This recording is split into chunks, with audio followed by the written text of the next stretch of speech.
On her 42nd birthday, Diane Rothman received a text from her husband.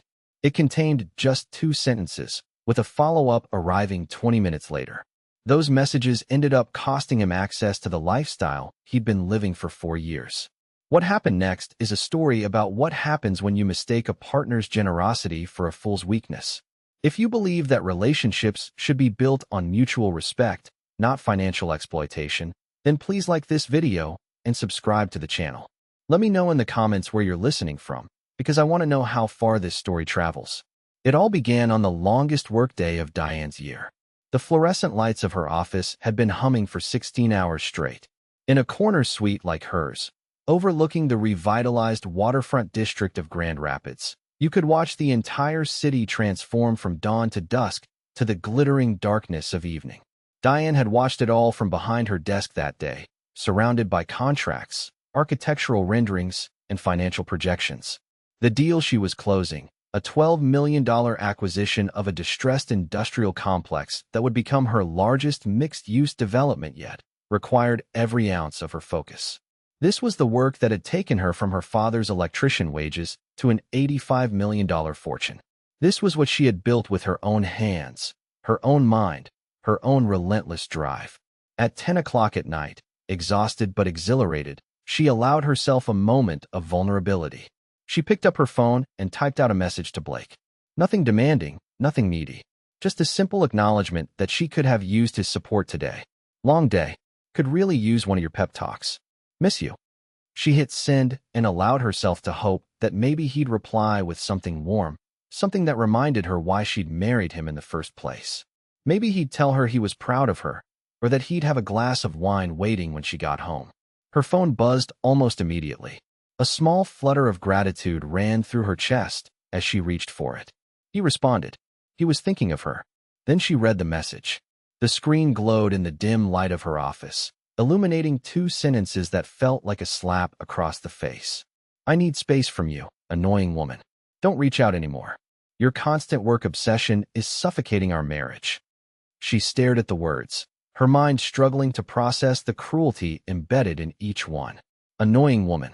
As if she were some nagging stranger and not his wife. As if her work, the work that paid for everything he touched, wore, drove, and enjoyed, was some petty hobby that inconvenienced him.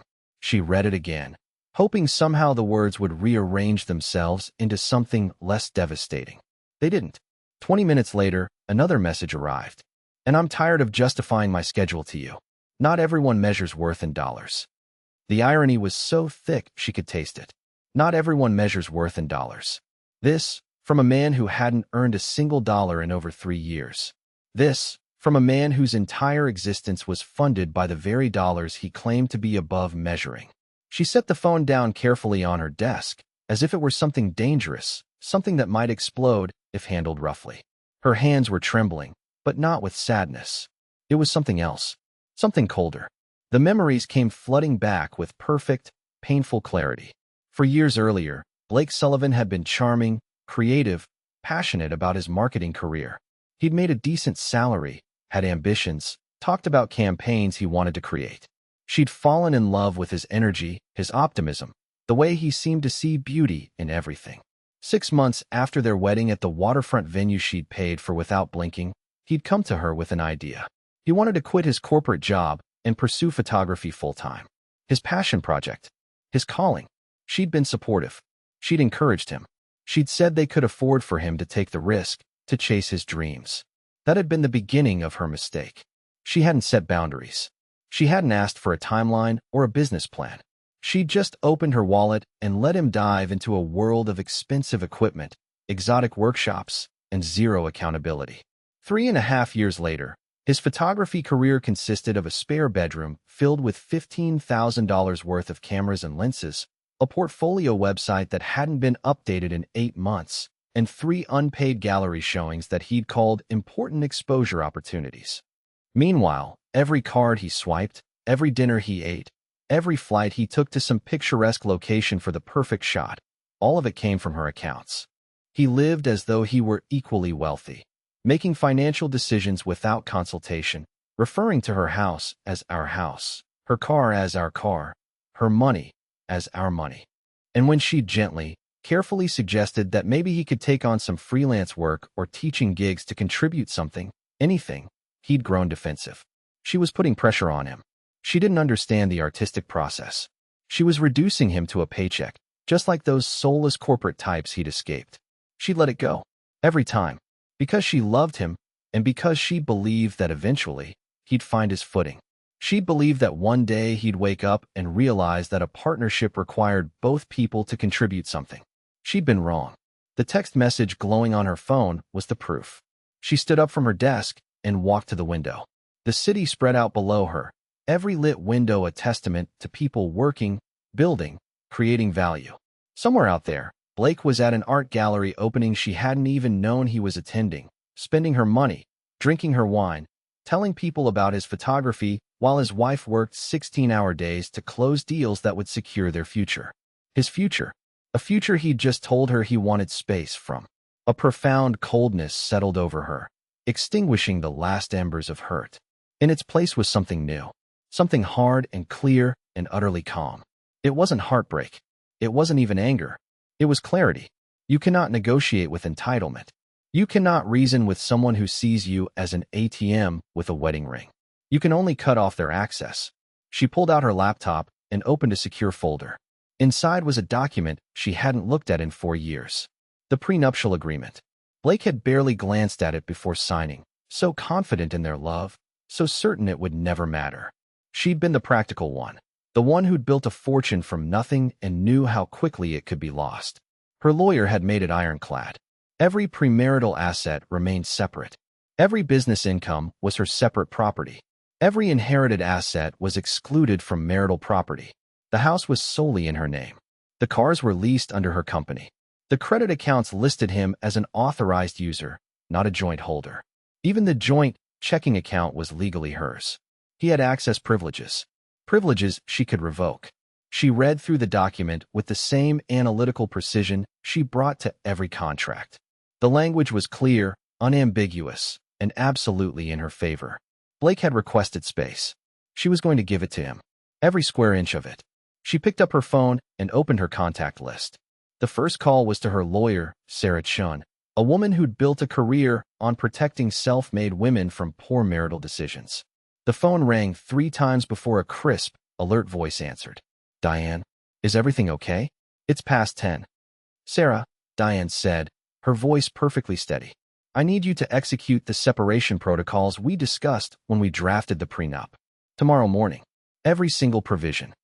There was a beat of silence. Then Sarah's voice came back, sharp with understanding. What happened? Diane told her. She read the texts out loud, her voice never wavering. When she finished, Sarah let out a long breath. I've been waiting for this call since his 2nd year of pursuing photography, she said. I'll have everything ready by 9 a.m. This is going to move fast, Diane. Are you absolutely certain? Diane looked at the text messages still glowing on her screen. Annoying woman. Don't reach out anymore. I've never been more certain of anything in my life, she said. Start with the credit cards, then the vehicles, then everything else. I want complete financial separation executed within 48 hours. By the time Blake woke up late the next morning in the custom-designed bedroom of the lakefront house Diane had purchased before she ever met him, the first pieces had already fallen. He wouldn't know it yet. He'd probably wake up, make himself coffee using the espresso machine she'd bought, check his phone while sitting in the home office she'd furnished for his photography business, and plan his day around his schedule, his interests, his artistic pursuits. It was his routine, perfected over 3.5 years of consequence-free living. One can imagine the scene perfectly. He'd decide to meet some photographer friends for lunch at that new farm-to-table place downtown. The kind of place where a single meal cost what his father made in a day of union electrical work. He'd drive there in the luxury SUV, the one with the premium sound system and heated leather seats, the one Diane's company leased under her business account for tax purposes. He'd park, walk in with that casual confidence he'd developed, the confidence of a man who'd never been told no. The meal would be excellent. The conversation would flow.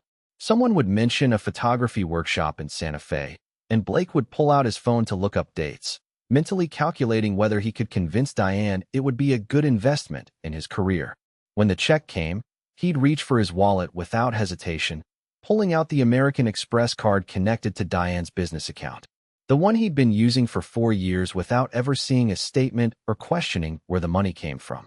The waiter would take it, walk away, and return a few minutes later with an expression of practiced apology. "I'm sorry, sir, but this card has been declined." Blake's first reaction would be a dismissive laugh. "That's impossible. Run it again. Your system must be acting up." It was a statement of fact, delivered with the absolute certainty of a man who'd never once had a card declined in his adult life. The waiter would try again. Same result. "I'm very sorry, sir. Perhaps another card?" A flicker of annoyance would cross Blake's face, but he'd pull out his backup, the Visa connected to the household account. That one had never failed him either. The waiter would disappear, return, deliver the same apologetic message. The card was declined. Now the annoyance would be mixed with genuine confusion. Blake would pull out his phone, opening his banking app while his friends exchanged uncomfortable glances. He'd check the household account balance, expecting to see the usual comfortable buffer. Instead, the screen would show a balance of 0. Not low. 0. The account had been emptied and closed. His confusion would turn to panic. He'd try to call Diane, pressing her contact photo with urgent fingers. The call would ring once, then go straight to voicemail. He'd try again. Same result. His text messages would show as delivered but unread. He was screaming into a void, and the void wasn't answering back. One of his friends would have to pay for his lunch. The humiliation would be immediate and public, a social death happening in real time at a restaurant where everyone knew everyone. Blake would make excuses, a banking error, a technical glitch. Diane must have forgotten to transfer money, but his voice would sound hollow even to himself. Something was very, very wrong. He'd drive home in a daze, his hands tight on the steering wheel, his mind racing through possibilities. When he pulled up to the house, their house, he noticed the first real sign that his world had fundamentally changed. The keypad at the garage door wouldn't accept his code. He'd try it 3 times, then 4, growing more frantic with each failed attempt. Finally, he'd park in the driveway and walk to the front door. His key would slide into the lock, but it wouldn't turn. The locks had been changed. Standing on the front porch of the house he'd lived in for 4 years, Blake would finally understand that this wasn't a banking error or a misunderstanding. This was deliberate. This was calculated. This was war, and he'd declared it without even knowing he'd pulled the trigger. He'd called Diane again from the front porch. This time, she'd answer.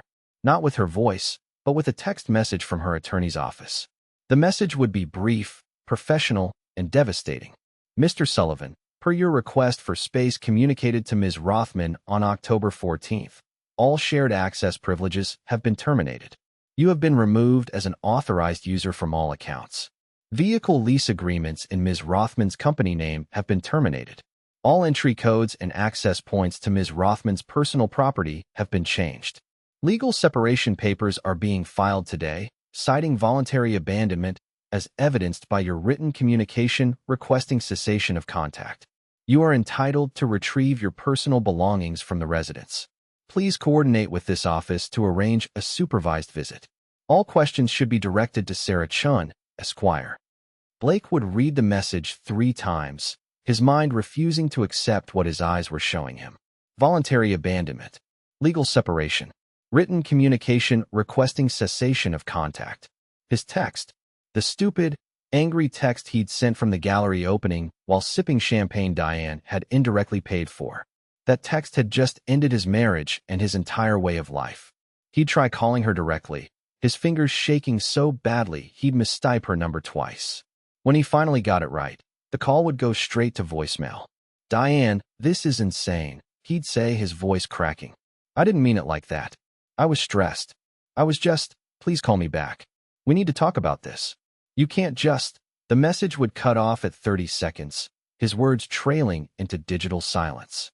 Over the next hour, he'd send 17 more texts from his phone. Every single one would show as delivered. None would be read. Finally, his phone would buzz with an incoming message. Hope would surge through him. She was finally responding. But it wasn't from Diane. It was from his cellular provider. "Your service has been suspended due to non-payment. Please contact our billing department to restore service." His phone service. She'd removed him from her family plan. The phone in his hand was about to become an expensive paperweight. He'd have exactly until midnight before it stopped working entirely. The walls were closing in. Blake would end up at his sister's apartment across town, a modest two-bedroom that felt claustrophobic after the spacious lakefront house. Melissa had always been wary of his relationship with Diane, had gently suggested that maybe he should keep his career going instead of becoming a full-time artist on his wife's dime. Blake had dismissed her concerns as jealousy. Now, sitting on her couch with his phone dying and his credit cards dead, he'd have to admit she'd been right. "What are you going to do?" Melissa would ask, her voice a mix of sympathy and "I told you so." "I don't know," Blake would whisper, staring at his dark phone screen. "I don't even know where to start." While Blake was unraveling, Diane was building. The separation protocols Sarah Chun executed over the next 48 hours were systematic, comprehensive, and absolutely legal. Every thread connecting Blake to Diane's financial life was cut with surgical precision. The authorized user status on 5 different credit accounts terminated. The lease on the luxury SUV in her company name canceled, vehicle recalled. Access to the lakefront house revoked completely. The household checking account he'd been drawing from closed, with all remaining funds transferred to Diane's personal accounts. His gym membership at the exclusive club downtown suspended due to non-payment. The meal delivery service that had kept him fed with gourmet, pre-portioned dinners canceled. The premium streaming services, the wine club, the monthly massage membership, all of it gone. Sarah had prepared a spreadsheet documenting every expense Blake had incurred over the 4 years of their marriage. Diane studied it in her office, the numbers telling a story she'd been too generous to see while living it. $1.8 million. In 4 years, Blake had cost her $1.8 million. The designer clothes hanging in her closet that he'd helped himself to 4 art gallery openings. The $15,000 in camera equipment that was supposed to launch his career but had produced exactly zero income. The business class flights to photography workshops in Iceland, Japan, and New Zealand. The 5-star hotels. The dinners at restaurants where they'd spent more on wine than most people spent on monthly rent. Every charge had a date, a merchant name, an amount. Taken individually, they'd seemed reasonable, manageable, the cost of supporting a spouse pursuing their passion. Taken together, they revealed a pattern of exploitation so brazen it took her breath away. Blake hadn't been pursuing a passion. He'd been pursuing a lifestyle, and she'd been funding it without ever demanding a return on investment. She thought about what else she could have done with $1.8 million. She could have endowed an entire scholarship program at Grand Valley State University, her alma mater, for first-generation college students from working-class backgrounds. Students like she'd been 20 years ago, the daughter of an electrician and a school secretary, working 3 jobs to pay for her business degree. Students who understood the value of a dollar because they'd had to earn every single one. The idea took root immediately. If she was going to lose money on a failed investment, at least she could make sure the next investment actually paid dividends. The Rothman Opportunity Fund. She'd establish it the day the divorce was final. Full scholarships and seed capital for students who came from families where no one had ever owned a business, where no one had ever seen a path from poverty to prosperity. She'd give them what Blake had squandered, a chance. Blake's attempts to reach Diane over the following weeks became increasingly desperate. He'd borrowed money from Melissa to buy a burner phone, calling from different numbers at all hours. Diane never answered. She'd set her phone to send all unknown numbers straight to voicemail. Every evening, she'd listen to the messages in her home office, not out of cruelty, but out of diligence. These recordings were evidence.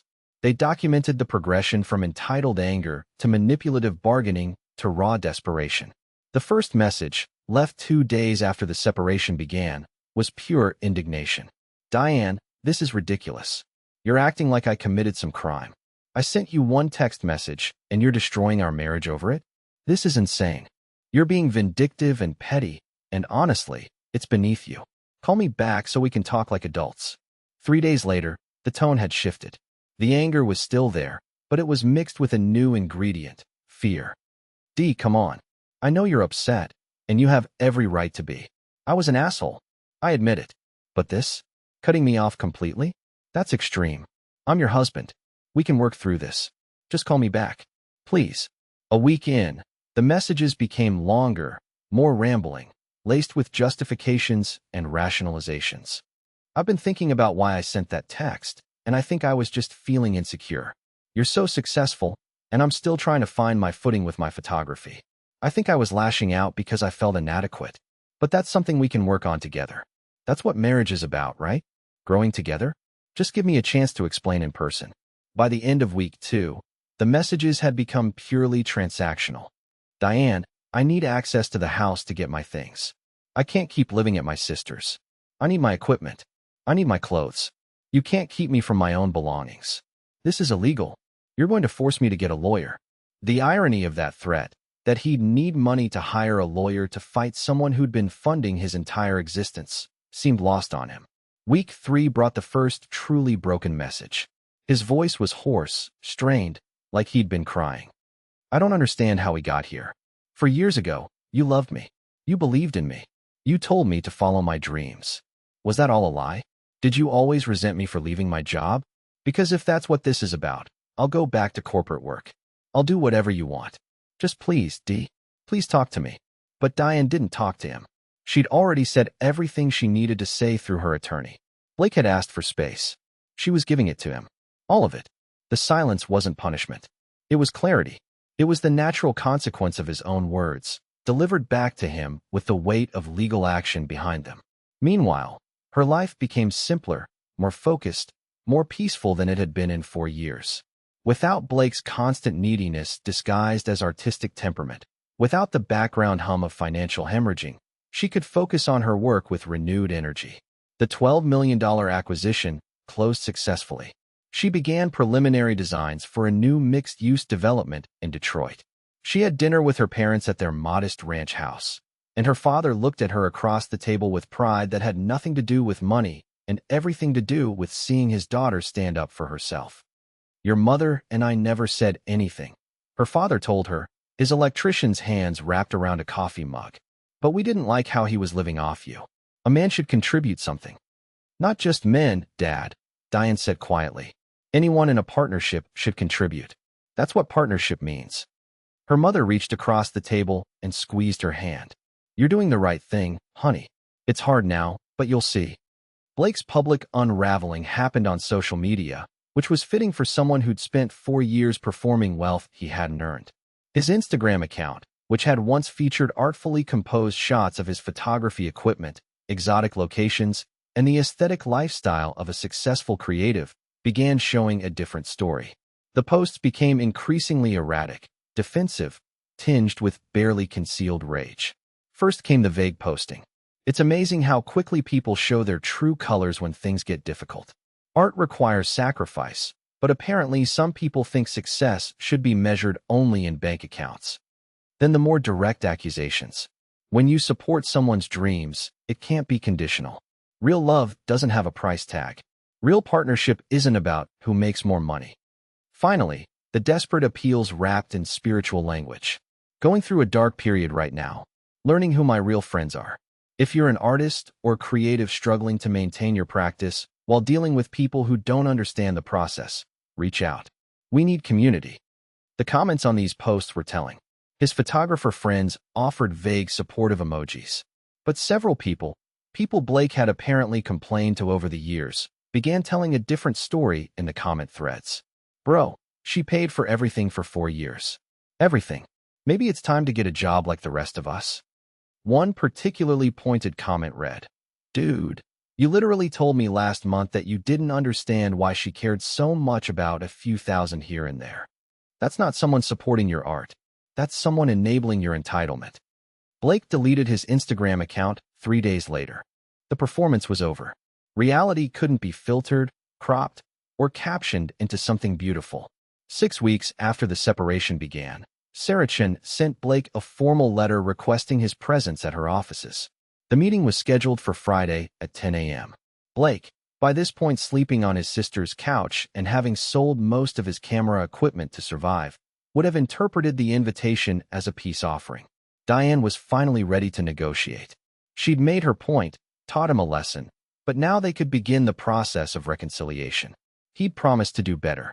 She'd restore his access to the accounts. Things would go back to normal, maybe with some new boundaries, but fundamentally unchanged. He arrived at the downtown law office 15 minutes early, wearing one of his few remaining designer button-downs, his hair carefully styled, his face clean-shaven. He was performing responsibility, showing Diane through his appearance that he'd learned his lesson. Sarah's receptionist showed him to a conference room, a long, narrow space with floor-to-ceiling windows overlooking the Grand River.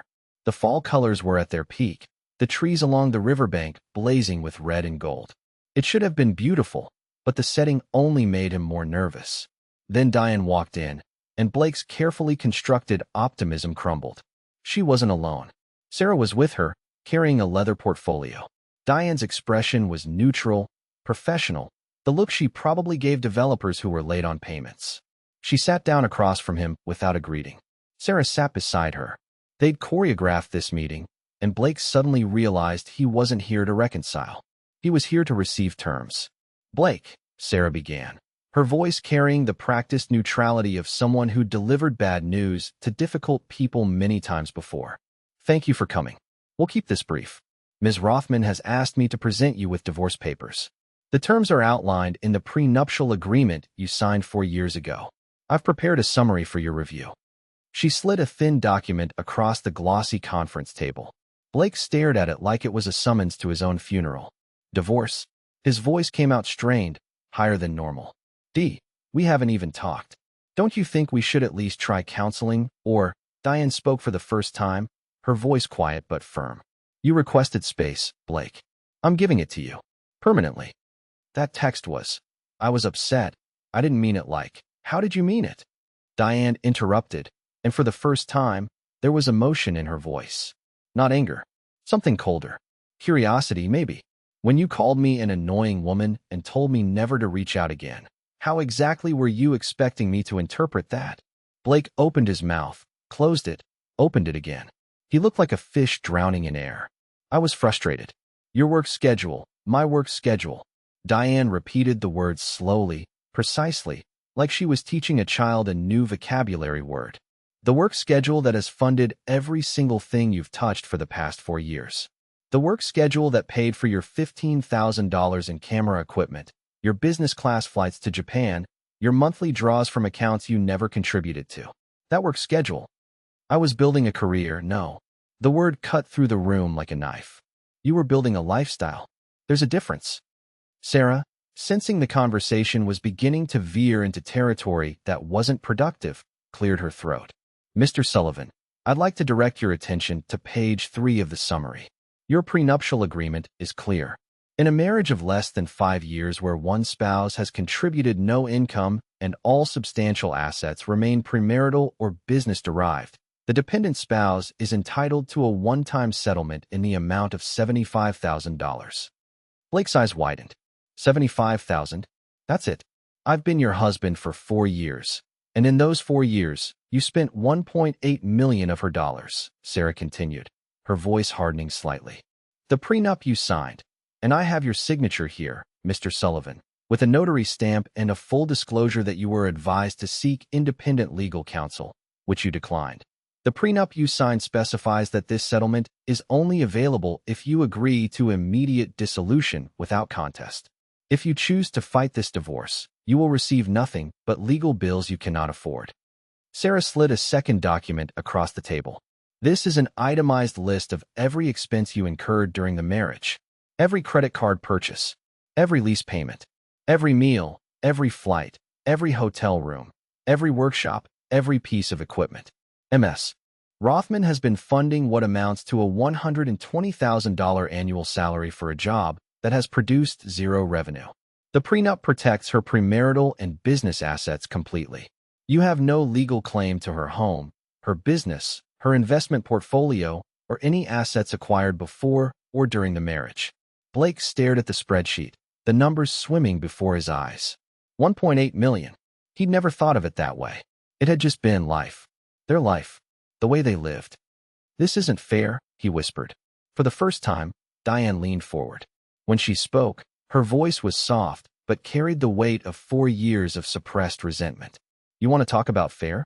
I'll tell you what's not fair, Blake. What's not fair is working 16-hour days to close deals while you're at art gallery openings drinking champagne I paid for. What's not fair is watching you spend more on a single camera lens than my father makes in 2 months of hard labor. What's not fair is hearing you complain about being reduced to a paycheck when you haven't earned a paycheck in 3.5 years.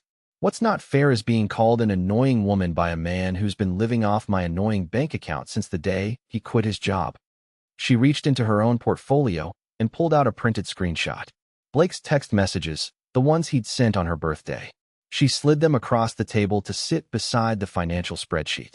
You want space from me? You've got it. You want to not reach out anymore? Mission accomplished. You measured my worth in dollars when you spent them without earning them. Now I'm measuring yours the same way. And by that metric, Blake, you've been overvalued for a very long time. The silence that followed was devastating. Blake looked at the papers in front of him, the divorce terms, the financial spreadsheet, his own cruel words printed and preserved as evidence. He'd entered this room thinking he had leverage, thinking his status as her husband meant something. He was learning, in real time, that a title without contribution is just a word. What if I don't sign? He asked, his voice barely audible. Sarah answered immediately. Then we go to court. Ms. Rothman will present the prenup, which is uncontestable. She will present your text messages as evidence of voluntary abandonment. She will present this financial record showing complete dependency with zero contribution. A judge will grant the divorce in her favor. You will leave with nothing, and you'll have legal bills you can't pay. The $75,000 is a gift, Mr. Sullivan. I'd advise you to take it. Blake looked at Diane one last time, searching her face for some crack in the armor, some hint of the woman who'd loved him enough to marry him. He didn't find it. The woman looking back at him was a stranger, a CEO terminating an unprofitable contract. This whole marriage was just a transaction to you, he said bitterly. Diane stood up, gathering her papers.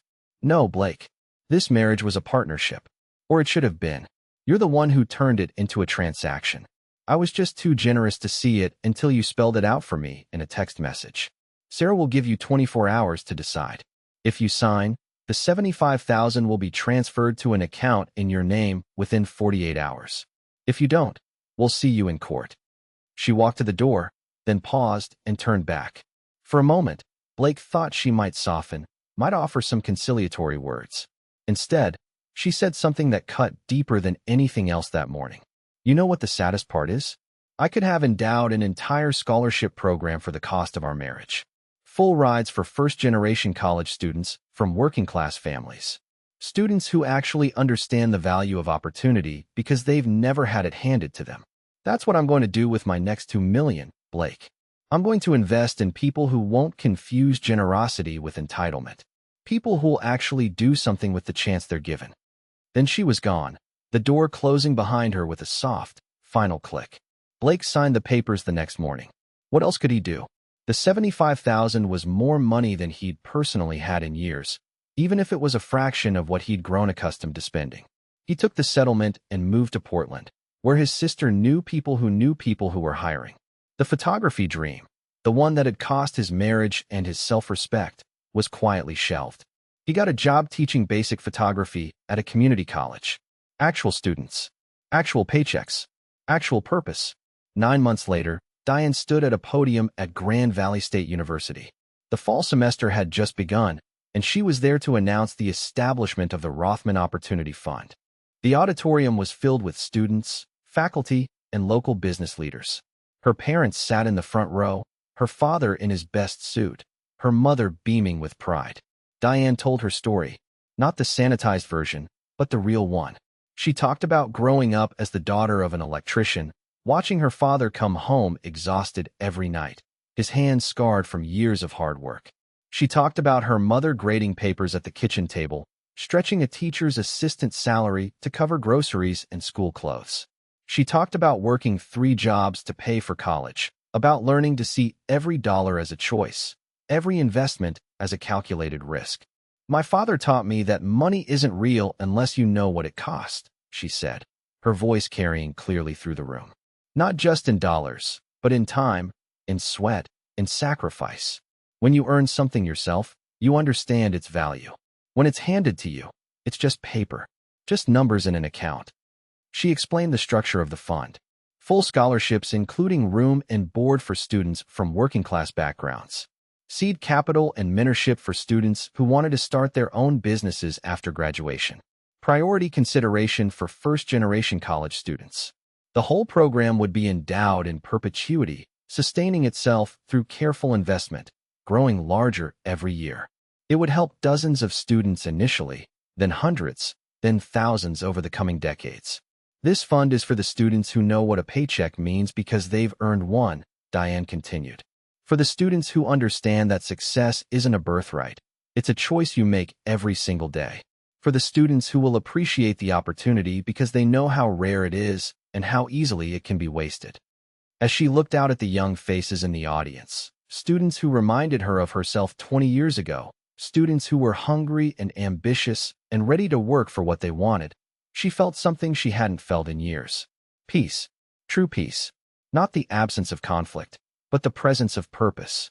That evening, back at her lakefront house, Diane sat on the deck watching the sunset paint the water in shades of amber and rose. The house felt different now, larger, somehow, as if removing Blake's presence had created more space rather than less. She'd rearranged the spare bedroom, turning his abandoned photography studio into a home office where she could work on the development projects and scholarship fund in the evenings. The expensive espresso machine he'd loved sat and used in the kitchen. She'd started making coffee with a simple French press, the way she had in college. It tasted better. Her phone, sitting on the table beside her, buzzed once. A text from an unknown number. She almost ignored it. She'd grown accustomed to letting unknown contacts go unanswered. But something made her pick it up. The message contained just 3 words and a question mark. "I'm sorry. Okay." She stared at the message for a long moment. It wasn't signed, but she knew who it was from.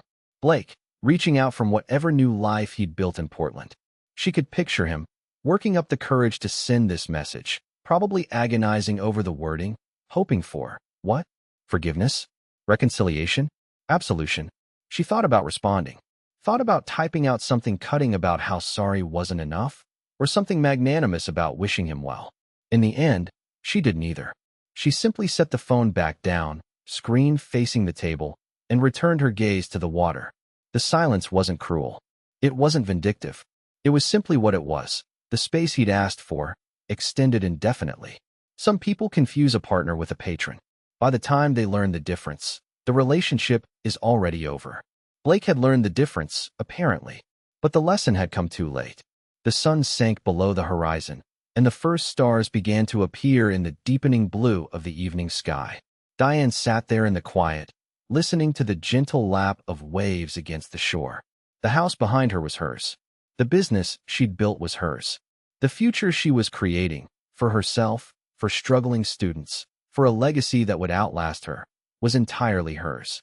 For the first time in 4 years, nothing was being drained away. Everything she built, she kept. Everything she invested in things that would grow rather than things that would consume. The most expensive mistake isn't marrying the wrong person. It's funding their refusal to grow up.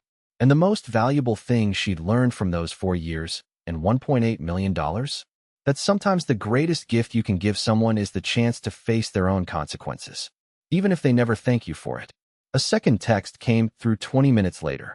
She could see the notification light blinking, but didn't reach for the phone.